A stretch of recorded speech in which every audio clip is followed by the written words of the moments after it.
Quelles sont les conséquences du retrait de l'accord pour l'Union européenne et comment cette dernière peut contourner les sanctions qui en découlent? Pensez-vous que l'Union européenne s'est positionnée comme le vassal de Washington? Le retrait des États-Unis de l'accord est très mal vu par les membres de l'Union européenne, membres signataires de cet accord, et aussi c'est très mal vu aussi par la Russie et la Chine. Pour les Européens, l'accord est un bon accord. Ils l'ont négocié très durement. Et parfois, dans les négociations qui ont lieu à Genève ou à Vienne, les Européens ont été plus sévères à l'égard de l'Iran que les États-Unis. Et donc, pour les Européens, c'est un accord important, à la fois dans leurs relations avec l'Iran, bien sûr, mais aussi, cet accord, on oublie souvent de le dire, c'est qu'au fond, depuis des années, c'est la première fois qu'un problème du Moyen-Orient est résolu de manière diplomatique. Vous avez d'autres conflits au Moyen-Orient qui persistent depuis des années à laquelle on n'a pas trouvé une solution diplomatique. Là, c'est un acquis.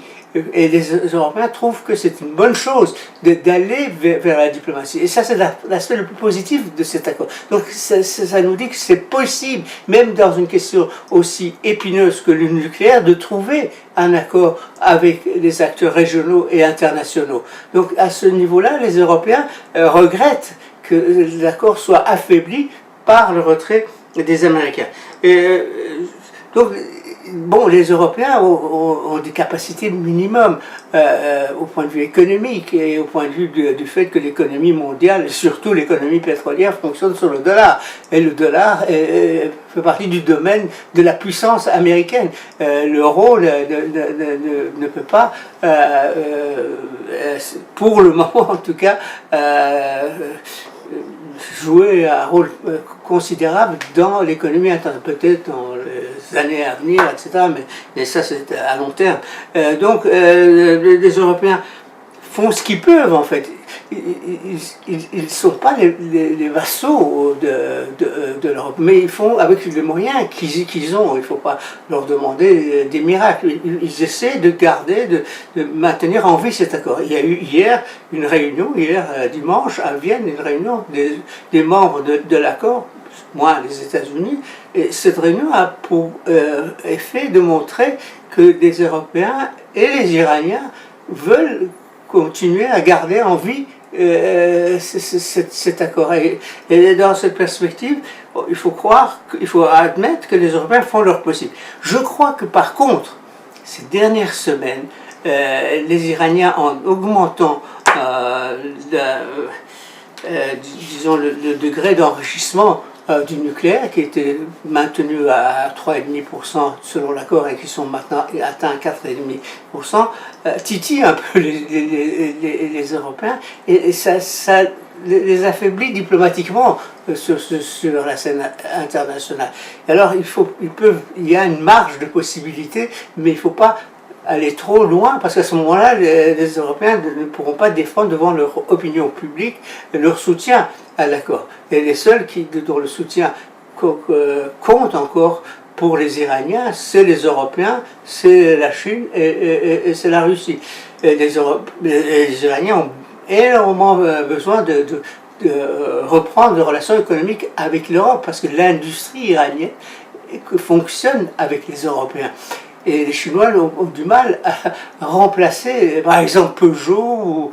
Le marché iranien est un des plus, en dehors de la France, probablement le marché le plus important pour Peugeot. Peugeot a été obligé de se retirer d'Iran. Donc, il y a le jour où les tensions disparaîtront, que la situation soit normale, dans un certain avenir, les Européens reprendront leur relations économiques avec l'Iran. Donc il y a un besoin mutuel bon, par exemple par rapport aux marchandises chinoises qui inondent le marché iranien, les consommateurs iraniens n'apprécient pas tellement ces produits parce qu'au fond ils achètent les plus mauvais produits chinois, les moins chers que la Chine ne peut pas écouler sous ceux des marchés importants comme les États-Unis ou l'Europe. Donc les gens s'en rendent compte, ils sont pas aveugles. Donc l'opinion publique iranienne qui a vraiment fêté l'accord